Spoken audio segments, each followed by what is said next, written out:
នៅឯស្រុកមេសាងខេត្តព្រៃវែងទីតាំងដែលសម្បូរទៅដោយវាលស្រែខៀវស្រងាត់និងអ្នកភូមិរស់នៅយ៉ាងសាមញ្ញមានគ្រួសារមួយដែលអ្នកភូមិស្គាល់មុខស្ទើរគ្រប់គ្នានោះគឺគ្រួសាររបស់ពូសុកនិងមីងម៉ាប់ពូសុកគឺជាបរិសុទ្ធវ័យកណ្ដាលម្នាក់រៀងស្គមបន្តិចតែមានចរិតរួសរាយរាក់ទាក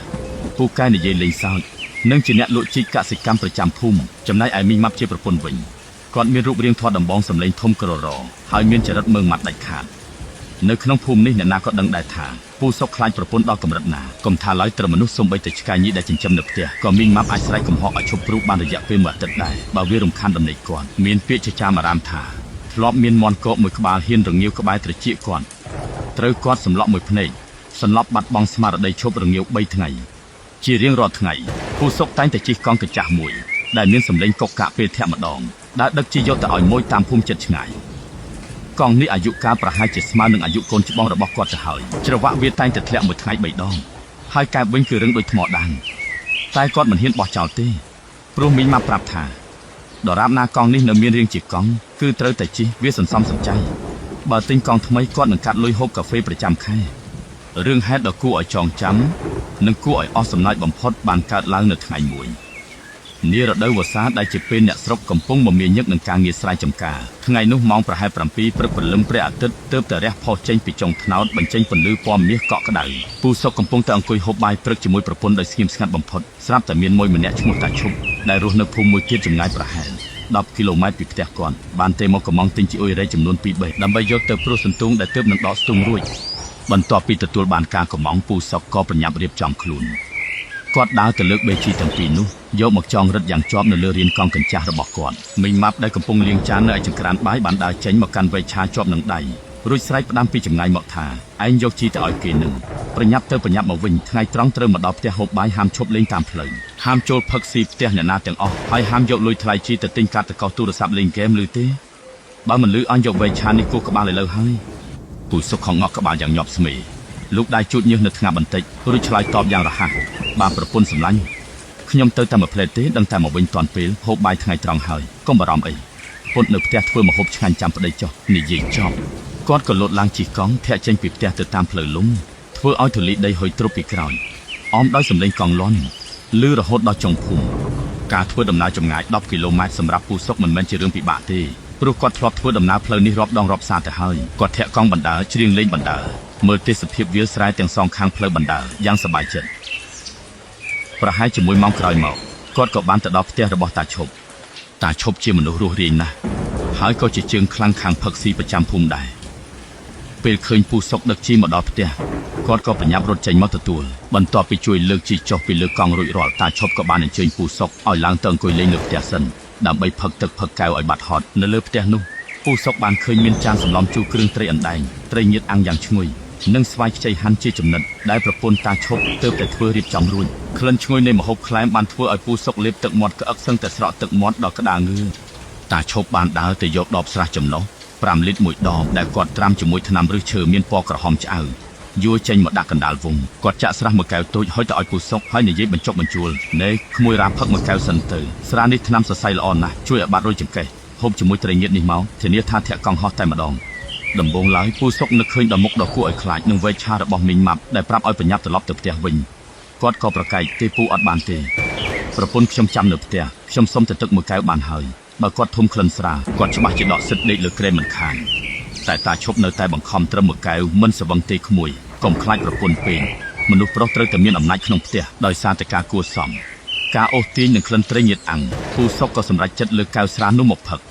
ពាក្យចាស់លោកពោលថាផឹកមួយកែវចង់ស្គាល់ញាតិពេញភូមិផឹក2ទូកលែងស្គាល់អ្នកណាទាំងអស់គ្រាន់តែស្រះចូលដល់ពោះភ្លៀមភាពកក់ក្ដៅក៏រត់ពេញសរសៃឈាមភាពក្លាហានក៏កើនឡើងទ្វេដងពូសុកចាប់ផ្ដើមនិយាយលែងដាច់ពីមាត់ជជែកគ្នាពីរឿងធ្វើស្រែរឿងភ្លៀងរាំងហើយថែមទាំងហ៊ានអួតប្រាប់តាឈប់ទៀតថានៅផ្ទះគាត់ជាធំមីងម៉ាប់គ្រាន់តែជាកូនឆ្មាទេហ៊ានតែមាត់គាត់វៃទាត់ឲ្យធ្លាក់ចណ្ដើឥឡូវនឹងនិយាយបណ្ដើ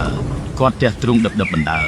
ើភ្លេចអស់រឿងកន្ត្រកអំបោសនៅផ្ទះមួយកែវថែមមួយកែវពីម៉ោង9ព្រឹកចូលដល់ម៉ោង12ថ្ងៃត្រង់គាត់នៅតែបន្តអង្គុយផឹកព្រះអាទិត្យចាប់ផ្ដើមទោទន់ទៅទិសខាងលិចម៉ោង3រសៀលម៉ោង5ល្ងាចមេឃចាប់ផ្ដើមងងឹតមាន់ចូលទ្រង់អស់គោក្របីក៏គេគៀងចូលក្រោលអស់រីឯពូសុកនៅតែបន្តលើកកែវស្រាជាមួយតាឈប់យ៉ាងត្រជាក់ចិត្តរហូតដល់ច្រៀងចម្រៀងកំដរវងផឹក លេងដឹងខ្យល់អ្វីទាំងអស់រហូតដល់ម៉ោង10យប់ស្រា5លីត្រក៏ចិត្តអស់ពីដបចំណែកឯពូសុកវិញសវឹងទុនខ្លួនភ្នែកឡើងក្រហមទុំនិយាយលែងសូវច្បាស់អណ្ដាតធំជាងមាត់ទៅហើយស្រាប់តែពេលនោះខ្យល់ត្រជាក់បក់មកប៉ះកាយធ្វើឲ្យគាត់ព្រឺសម្បុរនិងនឹកឃើញអ្វីម្យ៉ាងគាត់ងើបមើលព្រះច័ន្ទដែលរះខ្ពស់ត្រដែតនៅលើមេឃទើបគាត់ភ្ញាក់ព្រឺតដូចគេជះទឹកត្រជាក់ប៉ះមុខងាប់ហើយពូឈប់ម៉ោង10យប់បាត់ទៅហើយមីងម៉ាប្រកាសជារកខ្ញុំធ្វើសម្លំជូរគ្រឿងមិនខានទេថ្ងៃនេះពូសុកស្រែកឡើងទាំងភ័យស្លន់ស្លោភាពក្លាហានដែលអួតកាលពីថ្ងៃហក់បាត់ទៅដល់ណាអស់គាត់ប្រញាប់ក្រោកឈរដើរត្រៀតត្រួតចុះពីលើផ្ទះសំពះលាថកាយជីទាំងតក់ក្រហល់ថែមទាំងភ្លេចទាលុយថ្លៃជីទៀតផងគាត់ស្ទុះទៅទាញកង់កញ្ចាស់បណ្ដាចេញពីទីធ្លាផ្ទះតាឈប់ទាំងរវីរវ័នចំពប់ជើងដួលអុកគូតម្ដងជា2ដងផ្លូវត្រឡប់ទៅផ្ទះវិញនៅយប់នោះស្ងាត់ចងំគ្មានមនុស្សម្នាក់ដើរទេដោយសារតែមិនបានគិតទុកជាមុនថាត្រូវនៅដល់យប់ពូសុកមិនបានយកពិលទៅជាមួយទេគាត់មានតែពន្លឺព្រះច័ន្ទរះព្រាលដែលចាំងជះមកលើផ្លូវដីក្រហមជាជំនួយក្នុងការមើលផ្លូវសំឡេងសត្វចង្រិតនិងកង្កែបយំរងំពេញវាលស្រែធ្វើឲ្យបរិយាកាសកាន់តែស្ងាត់កំបាំងនិងគួរឲ្យព្រឺរោមព្រៃសងខាងផ្លូវមើលទៅរេរាំដូចបិសាចកំពុងលាតដៃពូសុកខំប្រឹងធាក់កង់ទាំងត្រដាប់ត្រដួខ្យល់បក់មកត្រជាក់ធ្វើឲ្យជាតិស្រវឹងចាប់ផ្ដើមស្វាងបន្តិចម្ដងដើម្បីកុំឲ្យស្ងាត់ពេកនិងដើម្បីកំដរភាពភ័យខ្លាចគាត់ក៏ចាប់ផ្ដើមច្រៀងរអ៊ូរទាំម្នាក់ឯងបត់ជីតាកង់កញ្ចាស់គាត់ធាក់កង់បណ្ដាគិតពីមុខរបស់មីងម៉ាប់បណ្ដាក្នុងចិត្តគាត់កំពុងតែរៀបចំលេសដើម្បីដោះសារពេលទៅដល់ផ្ទះតើត្រូវកុហកប្រពន្ធថាម៉េចដើម្បីរួចខ្លួនពីរំពាត់អំបោះរោមមន់ប្រាប់ថាវង្វេងផ្លូវទេមេសាំងប៉ុណ្ណឹងវង្វេងអីប្រាប់ថាជួយសង្គ្រោះឆ្កែសម្រាលកូនទេមីងម៉ាប់ច្បាស់ជាទៅសួរដល់ផ្ទះម្ចាស់ឆ្កែពេលជិះមកដល់ពាក់កណ្ដាលផ្លូវដែលជាតំបន់ដាច់ស្រយាលសម្បូរទៅដោយដើមឈើធំនិងគុម្ពោតព្រៃស្រាប់តែកង់របស់គាត់ចាប់ផ្ដើមមានអារម្មណ៍ថាធ្ងន់ខុសធម្មតាធ្ងន់ដូចជាមានអ្នកណាម្នាក់យកបេអង្គរ50គីឡូមកដាក់ពីលើរានកង់ខាងក្រោយអញ្ចឹងធាក់សឹងតែមិនចង់ទៅមុខដំបងឡើយពូសុកគិតថាប្រហែលជាសម្បកកង់ក្រោយបែកហើយព្រោះកង់នេះវាកញ្ចាស់ពេកទៅហើយឬមួយក៏ច្រវាក់តឹងពេកគាត់ខំប្រឹងទប់ចង្កូតកង់មិនឲ្យដួលរួចក៏ងាកក្បាលទៅមើលខាងក្រោយបន្តិចដើម្បីចង់ដឹងថាកង់បែកមែនឬអត់គ្រាន់តែងាកទៅដល់ភ្លាមបេះដូងរបស់ពូសុកស្ទើរតែឈប់លោតឈាមក្នុងខ្លួនប្រែជាត្រជាក់ស្រេបជាតិស្រវឹងប៉ុន្មានម៉ោងមុនរលាយបាត់អស់គ្មានសល់ប្រែជាស្វាងចេះដូចទៅងើបពីដេកនៅលើរានកង់ខាងក្រោយមិនមែនកង់បែកទេតែមានមនុស្សស្រីម្នាក់កំពុងតែអង្គុយសំយងជើងយ៉ាងស្ងៀមស្ងាត់នាងស្លៀកសម្លៀកបំពាក់ពណ៌សមានសក់វែងអន្លាយគ្របបិទជិតមុខហើយស្បែកដៃជើងដែលលៀនចេញមកគឺមានពណ៌សស្លេកដូចគ្មានឈាមមួយដំណក់នាងអង្គុយអោនក្បាលមិនមាត់មិនកងក្នុងខួរក្បាលរបស់ពូសុកប្រាប់យ៉ាងច្បាស់ថានារីម្នាក់នេះមិនមែនជាមនុស្សដាច់ខាតនៅកណ្ដាលព្រៃយប់អាធ្រាត្របែបនេះគឺមានតែខ្មោចប៉ុណ្ណោះជង្គង់របស់គាត់ចាប់ផ្ដើមញ័រញើសត្រជាក់ហូររឹមចេញពីថ្ងាសទោះបីជាខ្យល់បក់ត្រជាក់យ៉ាងណាក៏ដោយកង់ក៏ចាប់ផ្ដើមវេរចុះវេឡើងព្រោះដៃគាត់ញ័រដូចគេវាយស្គរតាមទម្លាប់ធម្មតាបើមនុស្សធម្មតាជួបហេតុការណ៍បែបនេះប្រកាសជាលោតចោលកង់ហើយរត់បានជើងសព្រាតរកពន្លឺផ្ទះអ្នកភូមិមិនខានទោះបីជាត្រូវលូនកាត់បន្លាក៏ដោយពូសុកក៏មានបំណងចង់ធ្វើបែបនោះដែរគាត់បំរុងនឹងលែងដៃចង្កូតហើយលូតផ្លោះរត់ចោលកង់ទៅហើយប៉ុន្តែស្រាប់តែមានរូបភាពដ៏គួរឲ្យខ្លាចមួយទៀតបានលេចឡើងក្នុងខួរក្បាលរបស់គាត់ត្រួតស៊ីគ្នាជាមួយរូបភាពខ្មោចស្រីនោះគឺរូបភាពរបស់មីងម៉ាំដែលកំពុងកាន់កាំបិតប៉ាំងតោនិងអំបោះរមន់ឈរចាំនៅមុខផ្ទះទាំងភ្នែកក្រហមពូសុកចាប់ផ្ដើមគិតលេខក្នុងចិត្តយ៉ាងរហ័សបំផុតដោយអ្នកប្រាជ្ញគណិតវិទ្យាបើគាត់រត់ចោលកង់នៅពេលនេះខ្លួនគាត់ប្រកាសជារួចផុតពីខ្មោចស្រីម្នាក់នេះមែនហើយយ៉ាងហោចណាស់ក៏គ្រាន់តែគ្រុនក្តៅ3ថ្ងៃដែរប៉ុន្តែនៅថ្ងៃស្អែកពេលព្រះអាទិត្យរះមីងម៉ាប់ប្រកាសជាសួររកកង់មិនខានគាត់ប្រកាសជាសួរថាឯងយក G2B ទៅដឹកឲ្យគេតាំងពីម៉ោង7ព្រឹកដល់ម៉ោង10យប់ទៅមកវិញហើយថែមទាំងបាត់កង់កញ្ចាស់ដែលជាគេដំណើរនេះទៀតតើឯងទៅធ្វើស្អីបើគាត់ឆ្លើយថាខ្មោចឡងទៅរត់ចោលកង់មីងម៉ាប់ប្រកាសជាមិនជឿហើយគិតថាគាត់យកកង់ទៅបញ្ចាំយកលុយផឹកស្រាឬទៅលេងល្បែងមិនខានទោះកំហុសនេះវាធ្ងន់ធ្ងរជាងការត្រូវខ្មោចឡងទៅទៀតខ្មោចឡងគ្រាន់តែធ្វើឲ្យយើងភ័យតែបើមីងម៉ាប់ខឹងគាត់អាចនឹងដេញពូសុកចេញពីផ្ទះឲ្យទៅដេកជាមួយជ្រូកដាច់អាហារ3ពេលឬក៏វាយគាត់រហូតដល់សន្លប់ចូលពេទ្យមិនខានរវាងខ្មោចដែលមិនទាន់ដឹងថាខំឬអត់និងប្រពន្ធដែលប្រកាសជាវាយនោះពូសុកយល់ឃើញថាប្រពន្ធគួរឲ្យខ្លាចជាងរាប់រយដងនៅពេលដែលថ្លឹងថ្លែងរវាងការភ័យខ្លាចខ្មោចនិងការភ័យខ្លាចប្រពន្ធពូសុកបានសម្រេចចិត្តយ៉ាងមោះមុតជ្រើសរើសយកការខ្លាចប្រពន្ធ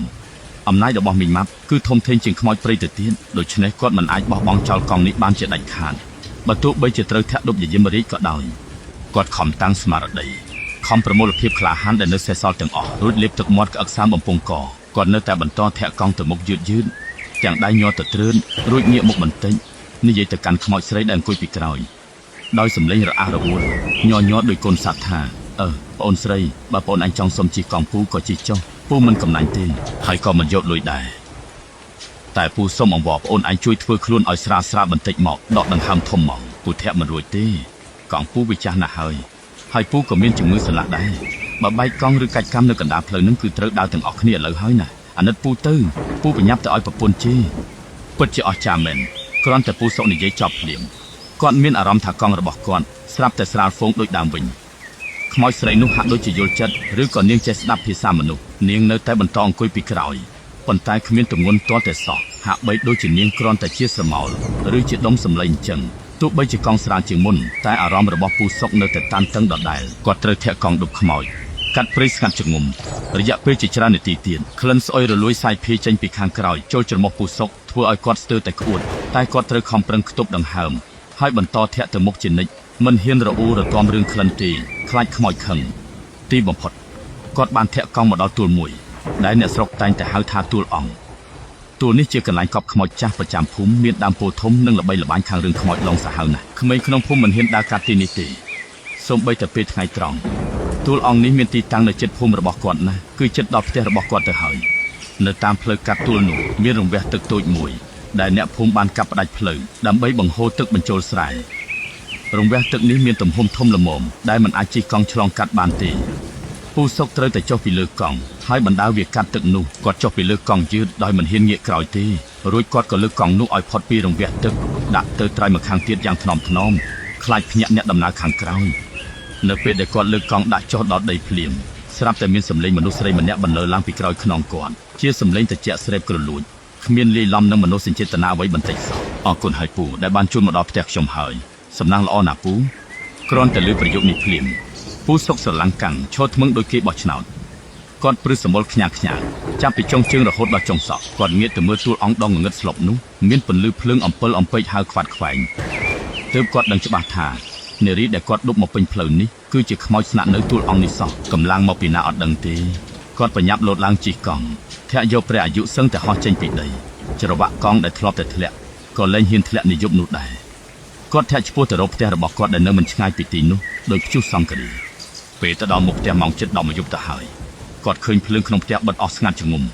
គាត់រុញកង់ចូលទៅក្រោមផ្ទះយ៉ាងស្រាលជាងបំផុតខ្លាចមានសម្លេងលាន់គាត់ថែមទាំងដោះអាវនិងខោវែងចេញសល់តែខោខ្លីដើម្បីកុំឲ្យដើរទៅមានសម្លេងកកិតក្រណាត់បន្ទាប់មកគាត់ក៏លបដើរឡើងចណ្ដើរឈើទៅលើផ្ទះមកកម្មម្ដងដូចចោលលួចមន់អាជីព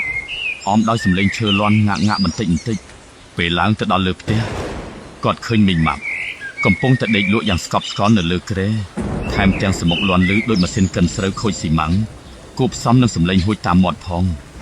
ពូសុកឈរថ្មឹងសម្លឹងមើលប្រពន្ធក្នុងចិត្តគាត់ពេលនេះមានអារម្មណ៍លាយឡំគ្នាចង់ប្រាប់ប្រពន្ធពីរឿងខ្មោចឡងដើម្បីឲ្យប្រពន្ធជួយលួងលោមនិងចង់អំបោះក្រហមឲ្យ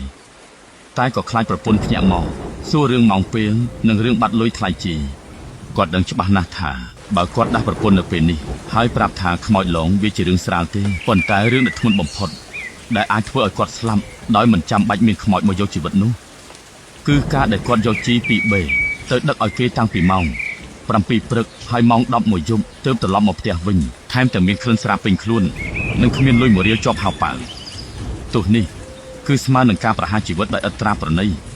ហើយប្រកាសជាត្រូវដេកក្រៅមុងឲ្យមុខខំមិនខាត់គិតឃើញដូច្នេះ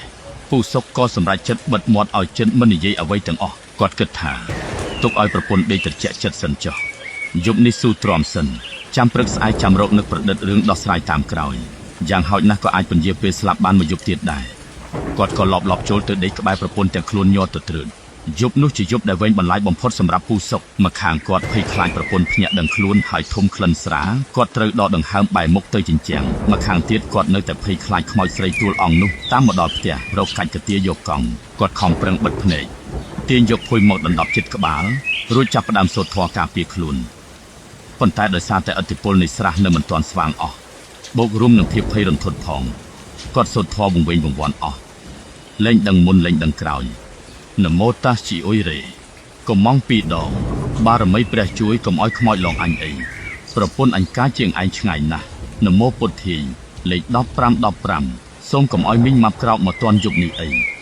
បើពិតជាស័ក្តិសិទ្ធិមែនស្អែកខ្ញុំនឹងសែនទឹកក្រូចមួយកំប៉ុងគាត់សូត្រចុះសូត្រឡើង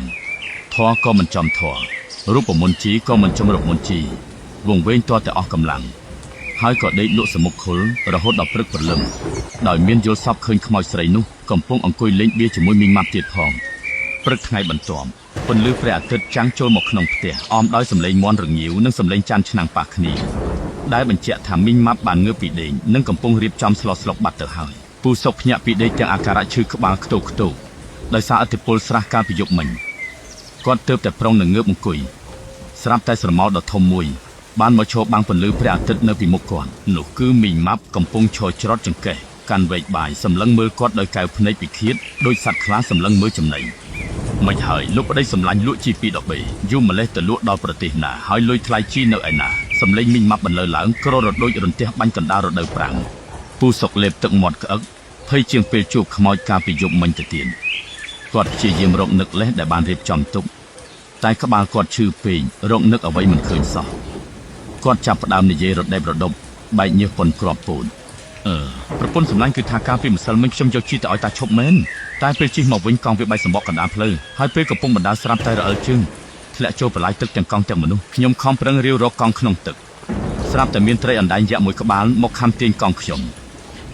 ទម្រាំតែខ្ញុំប្រវាយប្រតប់ដណ្ដើមកង់បានមកវិញវាចូលដល់យប់បាត់ទៅហើយពូសុកខំប្រឌិតរឿងយ៉ាងរលូនទោះបីជាស្ដាប់ទៅដូចជារឿងព្រេងនិទានក៏ដោយមីងម៉ាប់ស្ដាប់ហើយជ្រួញចិញ្ចើមរួចដើរចូលមកជិតពូសុកអោនខិតមកជិតមុខគាត់រួចហិតខ្យល់ដង្ហើមរបស់គាត់ដោយប៉ូលីសផ្លុំជាតិអាល់កុលអញ្ចឹងចោអាធំក្លិនស្រះហួចពេញមាត់នេះបានមកពីណាកុំប្រាប់ណាថាទឹកប្រឡាយនៅមេសាងឥឡូវវាប្រែคล้ายជាស្រះអស់ហើយនោះឬមួយក៏ត្រីអណ្ដែងយក្សនោះវាខំបញ្ចុកស្រះឯងមីងម៉ាប់សួរបញ្ចោធ្វើឲ្យពូសុកទាំងនិយាយលែងចេញញើសត្រជាក់ហូរមកម្ដងទៀតគាត់ដឹងថាថ្ងៃនេះគាត់មិនអាចរួចខ្លួនឡើយហើយចុះលុយថ្លៃជីតាឈប់ឲ្យនៅឯណាមីងម៉ាប់បន្តសួររួចយកដៃឆែកហៅប៉ៅខោរបស់ពូសុកស្រាប់តែរើសបានសបកសណ្ដែកដីមួយគ្រាប់ដែលសេះសល់ពីការក្លែងយប់មិញគឺគាត់អត់ទាន់ឲ្យទេគាត់ថាចាំថ្ងៃក្រោយចាំយកព្រោះគាត់រវល់ទៅចាប់ត្រីអណ្ដែងយក្សពូសុកឆ្លើយទាំងភ័យវង្វេងវង្វាន់រឿងអស់ហើយមីងម៉ាប់ខឹងសន្ធោសន្ធើមុខឡើងក្រហមទុំគាត់ស្ទុះទៅទាញអំបោះរោមមាន់ដែលដាក់នៅក្បែរជញ្ជាំងមកកាន់ក្នុងដៃយ៉ាងណែនយីអាកញ្ចាស់នេះយកជីគេទៅឲ្យទៅហើយនៅឆ្លៀតទៅស៊ីផឹកផ្ទះគេតាំងពីព្រឹកតលយប់អាត្រាទៀតលួចកុហកអញថាកង់ធ្លាក់ទឹកទៀតថ្ងៃនេះបើមិនវាយឲ្យបាក់ស្រាមួយកុំហៅអញថាម៉ាប់សំឡេងស្រែករបស់មីងម៉ាប់លាន់លឺពេញភូមិអមដោយសំឡេងរត់ដេញវាយគ្នាជុំវិញផ្ទះនិងជុំវិញទ្រុងជ្រូកសត្វជ្រូកនៅក្នុងទ្រុងក៏ភ្ញាក់ផ្អើលស្រែកឡើងហាក់ដូចជាកំពុងទះដៃអបអសាទងពូសុករត់គេចពីប្រពន្ធបណ្ដើស្រែកអង្វរបណ្ដើអូយប្រពន្ធសម្លាញ់កំបីប្តីអីយប់មិញប្តីត្រូវខ្មោចលងចង់លុះព្រលឹងម្ដងទៅហើយឥឡូវប្រពន្ធឯងចង់វាយប្តីទៀតប្តីពិតជាស្លាប់មែនហើយអាណិតប្តីទៅលែងហ៊ានទៀតហើយទោះបីជាពូសុកព្យាយាមប្រាប់រឿងពិតពីការត្រូវខ្មោចលងយ៉ាងណាក៏ដោយក៏មីងម៉ាប់មិនជឿដែរគិតតែពីរត់ដេញវាយទាល់តែហត់ចង់បញ្ចប់នៃរឿងនេះពូសុកមិនត្រឹមតែត្រូវមីងម៉ាប់វាយមួយអំបោះរមន់យ៉ាងចាស់ដៃប៉ុណ្ណោះទេថែមទាំងត្រូវប្រពន្ធពីនៃឲ្យបោះសម្អាតទ្រុងជ្រូកនិងដងទឹកដាក់ពីងរាល់ថ្ងៃរយៈពេលពេញមួយខែដោយមិនឲ្យមានពេលទៅផឹកស៊ីឯណាទៀតឡើយហើយត្រូវកាត់លុយហូបកាហ្វេពាក់កណ្ដាលទៀតផងជ្រូកក្នុងទ្រុងពេលនេះមើលទៅស្អាតជាងពូសុកទៅទៀតចាប់ពីថ្ងៃនោះមកពូសុកលែងហ៊ានជិះកង់ដប់ជីទៅណាពេលយប់ទៀតហើយទោះបីជាមួយហៅកំងតម្លៃថ្លៃយ៉ាងណាក៏ដោយមិនមែនដោយសារតែគាត់ខ្លាចខ្មោចទួលអង្តាមលងទៀតនោះទេតែដោយសារតែគាត់ដឹងច្បាស់ថាទោះបីជាខ្មោចលងគួរឲ្យខ្លាចប៉ុណ្ណាក៏មិនអាចប្រៀបផ្ទឹមនឹងកំហឹងរបស់មីងម៉ាប់ពេលដឹងថាគាត់លួចទៅផឹកស្រាបានឡើយខ្មោចទួលអង្ដែលល្បីថាសាហាវក៏ត្រូវតែចោះចាញ់អំណាចប្រពន្ធពូសុកដែររឿងនេះបានខ្លាចជារឿងកំប្លែងប្រចាំភូមិដែលអ្នកណានឹកឃើញក៏ទប់សំណាចមិនបាន